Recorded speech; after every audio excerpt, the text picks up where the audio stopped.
جواب تھا. جواب کیا آیا؟ یہ جواب نہیں دیا. جواب کیا آیا؟ کنتو نبیا وان آدم بین الروح والجسد. ابھی آدم علیہ السلام کا کہیں وجود نہ تھا اور اللہ مجھے نبی بنا چکا تھا.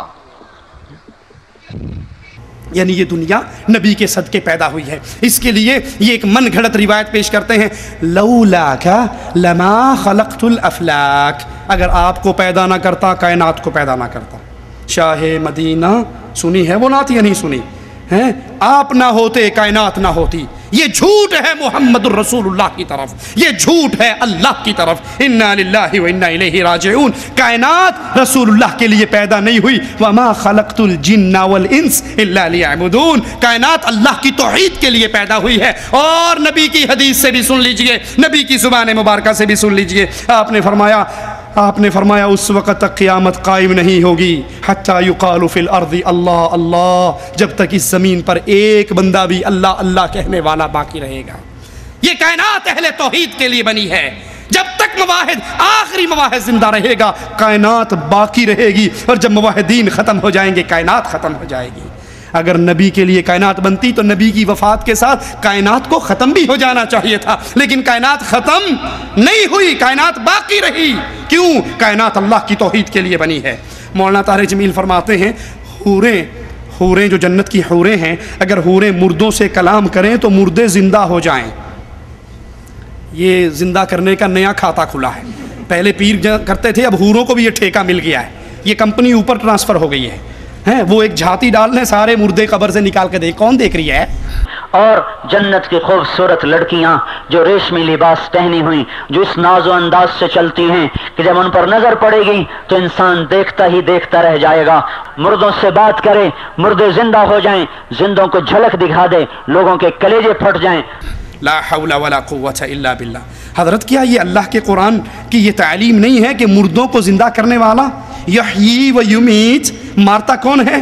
اللہ. زندہ کون کرتا ہے؟ اللہ. یہاں تعلیم دی جاتی ہے اگر حوریں جھاتی ڈال لیں، ان کو موقع مل جائے تو یہ جتنے مردے ہیں یہ سارے زندہ ہو جائیں. یہ اللہ کے دین کی طرف اپنے پاس سے بنا کر باتیں کرنا، اس لیے میری تقریر میں ایک چارمنگ آ جائے، میری تقریر میں مزہ آ جائے. سننے والا کہے جی مولانا صاحب نے آج تو 15-20 0 میٹر حدیثیں سنائی ہیں جو اس سے پہلے سننے کو نہیں ملی. اپنی تقریر میں لذت پیدا کرنے کے لیے اگر محمد پہ جھوٹ مارنا کی عادت پڑ گئی ہے، اللہ کی قسم یہ عادت بہت بری عادت ہے.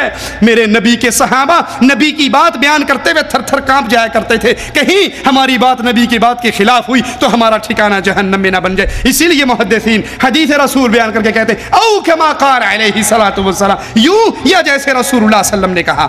مولانا طاہر جمیل صاحب ایک اور بات سناتے ہیں، کہتے جب گناہ گار مسلمان جہنم میں داخل ہوں گے، آگ ان کے قریب آئے گی تو وہ کہیں گے لا الہ الا اللہ، آگ بھاگ جائے گی.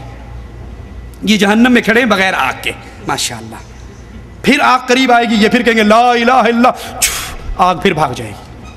وہ پھر تیسری بار آگ آگے آئے گی، یہ پھر کہیں گے لا الہ الا اللہ، آگ پھر بھاگ جائے گی. داروغہ جہنم کہہ کہ پھڑ دی کیوں نہیں؟ وہ کہے کہ کیویں پھڑا، زبان چ لا الہ الا اللہ کہندا ہے، جتھے یہ لفظ ہوئے میں نہیں اتھے جا سکتی. پھر اللہ نے ان کو جہنم میں ڈالا ہی کیوں؟ پھر داروغہ کہے گا اچھا اب آگے چل، میں ان کا بندوبست کرتا ہوں. جب چوتھی دفعہ آگ آگے آئے گی، یہ لا الہ الا اللہ کہنے لگیں گے لیکن ان کی زبان بند کر دی جائے گی، پھر ان کو لا الہ الا اللہ ان کی زبان سے نہیں نکلے گا اور پھر ان کو آگ پکڑ سکے گی. جب حضور کی امت کو ڈالا جائے گا جہنم میں تو ان کے چہرے کالے نہیں ہوں گے، ان کے ہاتھوں میں ہتھکڑیاں نہیں ہوں گی، ان کے پاؤں میں بیڑیاں نہیں ہوں گی. تو جب گریں گے تو وہ جنت کا دوزخ کا داروغہ کہے گا مالک یہ کون آ گئے جن کے چہرے سفید، جن کے ہاتھوں میں ہتھکڑیاں نہیں، پاؤں میں بیڑیاں نہیں. تو اللہ تعالیٰ کا ارشاد ہوگا آگ کو حکم دو کہ انہیں پکڑے، اور اے مالک ان کے ہاتھوں میں ہتھکڑیاں مت ڈالو، ان ہاتھوں نے صدقات دیے ہوئے میرے نام پر. ان پاؤں میں بیڑ زنجیریں مت ڈالو، یہ پاؤں میرے مسجدوں کی طرف کئی دفعہ اٹھے ہیں. ان کے چہروں کو مت جلانا، یہ ماتھا کئی دفعہ میرے دربار میں ٹکا ہے. ان کے دل کو مت جلانا، اس کے اندر ایمان ہے، باقی سارے وجود کو آگ لپیٹ لے گی. اچھا جب آگ قریب آئے گی نا تو یہ کہیں گے لا الہ الا اللہ، تو آگ پیچھے ہٹ جائے گی. پھر وہ آگے آئے گی کہیں گے لا الہ الا اللہ، آگ پیچھے ہٹ جائے گی.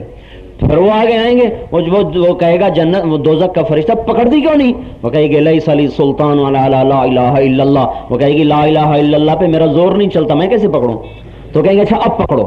اب جب چوتھی دفعہ پکڑنے آئے گی وہ لا الہ الا اللہ کہنا چاہیں گے, اللہ زبان بند کر دے, زبان بند ہو جائے, زبان بندی اندر ہے, بول نہیں سکیں گے. اب اللہ کہے گا اسی کلمے کی لاج دنیا میں رکھتے تو یہ آگ تمہیں کچھ نہ کہہ سکتے. تم نے میرے کلمے کی عزت کو پارا پارا کیا, آج اس کی سزا تمہیں چکھنی پڑے. یہ امت جہنم میں بھی جائے گی تو اتنی رعایتوں کے ساتھ جائے گی. حضرت یہ علم آپ کو کہاں سے ملا؟ علم تو دو جگہ پر ہے, یا اللہ کے قرآن میں یا محمد کے فرمان میں صلی اللہ علیہ وسلم, تیسری چیز نہیں ہے. تو یہ بتائیے یہ حدیث کہاں ہے؟ بڑے بھائی ڈاکٹر سید طالب الرحمن حافظہ اللہ کا مناظرہ ہوا قادیانی سے, تو قادیانی دلیل دیتے ہوئے ایک مولانا شبلی نعمانی کی تاریخ کا حوالہ دینے لگا کہ مولانا شبلی نعمانی نے لکھا ہے. تو بھائی کہنے لگے بھائی ہم مناظرے میں بیٹھے ہیں, اللہ کے قرآن کی بات ہوگی یا رسول اللہ صلی اللہ علیہ وسلم کی حدیث کی بات ہوگی, تیسری بات نہیں ہوگی. کہا عجیب بات ہے, آپ کو تاریخ کا نہیں پتا؟ مولانا شبلی نعمانی کی اتنی بڑی تاریخ. بھائی نے کہا اچھا ایک تاریخ میرے پاس بھی ہے. کہا اس میں کیا لکھا ہے؟ کہا اس میں لکھا مرزا کافر تھا. کہا اچھا وہ تاریخ کی کون سی کتاب ہے؟ تو بھائی کہنے لگے اس کا نام ہے بٹاق العلوم. کہتا بٹاق العلوم کبھی سنی نہیں. کہا تاریخ کی 20 جلدوں پہ مشتمل اتنی بڑی کتاب, نام ہے بٹاق العلوم, اس میں لکھا ہے مرزا کافر تھا. اب وہ بیچارہ بار بار دہرا رہا ہے کہ پہلی دفعہ نام سنا ہے, کبھی دیکھی نہیں پڑھی نہیں. تو یہ جتنی روایات حضرت پیش کرتے ہیں یا بٹاق العلوم کی روایات ہیں یا بیڑا غر کے دارین کی روایات ہیں, یہ حدیث رسول ہمیں نظر نہیں آتی اور کسی حدیث کی کتاب کے اندر پڑھنے کو نہیں ملتی. مولانا فرماتے ہیں ذرا سنیے, بڑا پیارا قصہ ہے. کہتے ہیں محمد حسین بغدادی بازار میں گئے, ایک کنیز خرید کے لائے. جب کنیز خرید رہے تھے لوگوں نے کہا یہ پاگل سی کنیز ہے, اس کو نہ خرید. کہا نہیں مجھے کوئی بات نہیں, چلے گی, ٹھیک ہے لے جاؤ. گھر لے گئے, جا کے سو گئی. آدھی رات محمد حسین بغدادی کی جب آنکھ کھلی تو آنکھ کھلتے ہوئے کیا دیکھا کہ جو وہ کنیز صاحبہ تھی نا مصلی بچھا کر بیٹھی اور دعا کر رہی, اے اللہ جو محبت تجھے مجھ سے ہے اس کے واسطے دعا کرتی ہوں. محمد حسین بغدادی نے یہ سنا, کہا اے لڑکی کیا کہتی ہے, چپ کر, یوں کہ اے اللہ جو محبت مجھے تجھ سے ہے, جو مجھے تجھ سے ہے. یہ نہ کہے کہ اللہ کو تجھ سے محبت ہے, بلکہ یہ کہ اللہ جو کنیز کو تجھ سے محبت ہے. کہنے لگی چپ کر, اللہ کی قسم اگر اللہ کو مجھ سے محبت نہ ہوتی تجھے بستر پہ نہ سلاتا, مجھے مصلی پہ نہ بٹھاتا. یہ اللہ کو مجھ سے محبت ہے اس لیے تجھے سلایا, مجھے جگایا. اور پھر کہنے لگی اے اللہ اب میری اور تیری محبت کا راز فاش ہو گیا. اب میری اور تیری محبت کا راز اور لوگوں کو پتہ لگ گیا, فاش ہو گیا. اب اس دنیا میں رہ کر کیا کرنا, اے اللہ اب لوگوں کو پتہ لگ گیا میں اور تو محبوب اور محب ہیں, اب تو مجھے اپنا وصال دے دے. اتنا کہا, زور سے چیخ ماری اور ساتھ ہی ہوا نکل گئی, مر گئی. محمد بن حسین بغدادی بازار میں گئے, ایک کنیز عورت لونڈی فروخت ہو رہی تھی, اس کو خرید کے لے آئے. لوگوں نے کہا پاگل سی ہے, انہوں نے کہا ٹھیک ہے کوئی بات نہیں. رات کو آدھی رات کے بعد آنکھ کھلی تو دیکھا وہ لونڈی, وہ کنیز, وہ عورت مصلی پہ بیٹھی اور اللہ سے لو لگی ہوئی, آنسو بہ رہے, سینہ گھٹ رہا, اور اللہ کو کیا کہہ رہی, اے اللہ وہ محبت جو تجھے مجھ سے ہے. یہ کہنا تو یہ تھا کہ وہ محبت جو مجھے تجھ سے ہے, کہ اے اللہ وہ محبت جو تجھے مجھ سے ہے میں اس کے واسطے سے تجھ سے سوال کرتی ہوں. تو انہوں نے ٹوکا کہ اے لڑکی کیا کہتی ہے, کیا کہتی ہے, یوں کہ اے اللہ وہ محبت جو مجھے تجھ سے ہے. کہنے لگے چپ کرو, اگر اس کو مجھ سے محبت نہ ہوتی تو مجھے یہاں نہ بٹھاتا, تجھے وہاں نہ سلاتا. مجھ سے محبت ہے تو میری نیند کو اٹھا کر, میری نیند سے مجھے اٹھا کر مجھے مصلی پہ کھڑا کر دیا. پھر کہنے لگے اے اللہ اب تو تیری میری محبت کا راز فاش ہو گیا, لوگوں کو پتہ چل گیا کہ ہم محب و محبوب ہیں. اے اللہ اب مجھے اپنا وصال دے دے, مجھے اپنا ملاپ دے دے, مجھے اپنے پاس بلا لے. چیخ نکلی اور جان نکل گئی. تو فرماتے مجھے بڑا غم ہوا, میں صبح اٹھا اس کا کفن لینے گیا, کفن لے کے آیا تو دیکھا کفنی کفنائی پڑی ہوئی, سبز کفن چڑھا ہوا اور اس پر نورانی سطروں سے لکھا ہوا الا ان اولیاء اللہ لا خوف علیہم ولا هم يحزنون, کہ سن لو اللہ کے دوستوں کو نہ دنیا میں غم ہے نہ آخرت میں خوف ہے. بغدادی صاحب کہتے ہیں مجھے بڑا دکھ ہوا, ان کے ہاں مرنا بڑا ایزی ہے, مرنا بڑا ایزی ہے, اتنا دنیا میں آنا ایزی نہیں جتنا جانا ایزی ہے. محمد یعقوب سنوسی فضائل صدقات میں مولانا ذکریہ لکھتے ہیں، کہتے ہیں ایک بزرگ آیا، کہنے لگا میں کل ظہر کے ٹائم مر جاؤں گا۔ اس نے کہا آ جاؤ مر جاؤ، کوئی بات نہیں، بڑی جگہ ہے۔ وہ آیا، طواف کیا، 2 رکعتیں پڑھی، لیٹا، مر گیا۔ جب اس کو نہلایا دہلایا، غسل دیا، کفن دیا، قبر میں رکھا، سارا کچھ کیا، چپ کر کے پڑا رہا۔ جب قبر میں رکھا تو اس نے آنکھیں کھول دی۔ میں نے کہا کوئی چٹکی کاٹ دی ہوگی تم نے یا چھیڑ دیا ہوگا بیچارے کو، مردہ کہاں آنکھیں کھولتا ہے؟ اس نے آنکھیں کھول دی۔ اس نے کہا سردار آپ مرے نہیں؟ کہتا نہیں، میں تو مکان سے بس مکان بدلی کیا ہے، ہم کا مرے ہیں، ہم تو صرف پارٹنر سائڈ بدلتے ہیں، مکان بدلتے ہیں، کرایہ دار ہیں۔ تو وہ مر گئی۔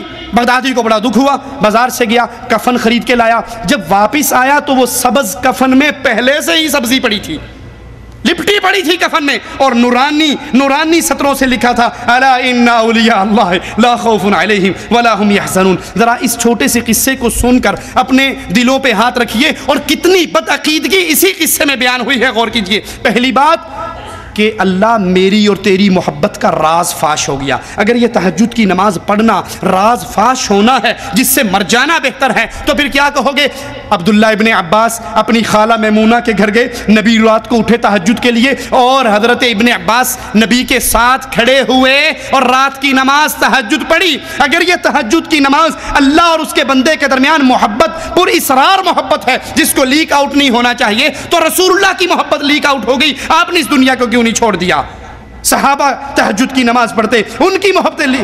یہ صوفیہ کے قصے، یہ جھوٹ اور من گھڑت واقعات۔ اور پھر کہتے ہیں اس بی بی نے کہا اللہ مجھے اپنا وصال دے دے۔ یہ وصال صوفیہ کا وہی عقیدہ ہے کہ ہر چیز چونکہ اللہ میں سے نکلی ہے، کنتو کنزن مخفین، چھپا ہوا خزانہ تھا، دنیا میں آنا چاہا، اب دنیا میں جو کچھ ہے وہ اللہ کی نعوذ باللہ صورتیں۔ تو اللہ کا وصال یہ ہے کہ بندہ مرنے کے بعد پھر جس سے نکلا تھا اسی میں داخل ہو جاتا ہے، اور یہ وحدت الوجود کا عقیدہ کفر کا عقیدہ ہے جو نہ قرآن میں ہے نہ محمد صلی اللہ علیہ وسلم کے فرمان میں ہے۔ اس بی بی کو سبز رنگ کا کفن مل گیا، اس سے پہلے یہ کفن خدیجہ کو کیوں نہیں ملا؟ یہ کفن رقیہ کو کیوں نہیں ملا؟ یہ کفن ام کلثوم کو کیوں نہیں ملا رضی اللہ تعالی عنہن؟ نبی کے صحابہ کو کیوں نہیں ملا؟ بدر والوں کو کیوں نہیں ملا؟ کسی اور کو کیوں نہیں ملا؟ اس کا مطلب ہے جتنی بڑی یہ پہنچی ہوئی تھی نعوذ باللہ، نبی کے صحابہ میں سے یہ مقام کسی کو نہیں تھا۔ فرماتے ہیں صحابہ نے نبی سے پوچھا ہمارا رب کہا، کئی سوال کیے، اور اس میں سے ایک سوال یہ بھی آیا اے اللہ کے نبی ہمارا رب دور ہے تو ہم زور سے پکاریں گے، قریب ہے تو ہم ایسا ایسا مناجات کریں گے۔ تو وَإِذَا سَأَلَكَ عِبَادِي عَنِّي فَإِنِّي قَرِيب، یہ سوال پوچھا۔ اب ذرا جملوں پہ غور کیجئے، تو اللہ خود چل کے جواب دینے کے لیے آ گیا، خود چل کے جواب دینے کے لیے آ گیا۔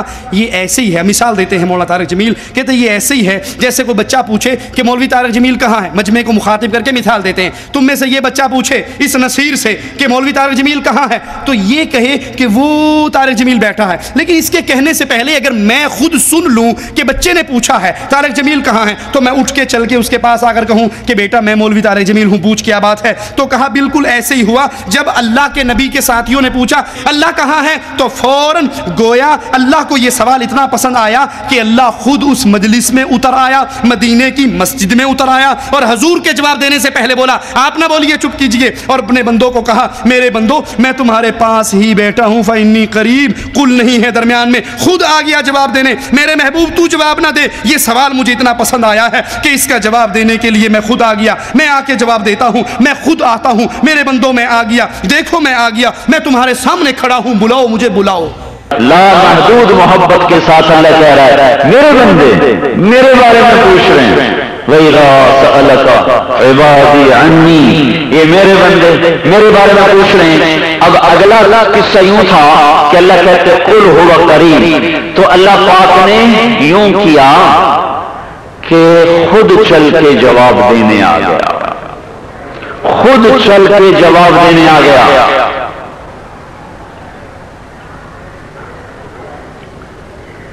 یہ ایسا ہی ہے، یہ ایسا ہی ہے۔ یہ بچہ پوچھتا ہے نصیر سے مولوی صاحب کہاں ہیں، مولوی طارق جمیل کہاں ہیں؟ یہ کہتا وہ بیٹھے، اور میں نے سنا کہ اس نے میرے بارے میں پوچھا کہ طارق جمیل کہاں ہے، تو قبل اس سے کہ نصیر جواب دے میں خود اس کے قریب آ کر کہتا ہوں میں موجود ہوں، میں حاضر ہوں۔ اللہ کو یہ سوال اتنا پسند آیا کہ اللہ گویا خود اس مجلس میں اتر آیا، مدینے کی مسجد میں اتر آیا، اور حضور کو جواب دینے سے پہلے کہا میرے بندو تمہارے پاس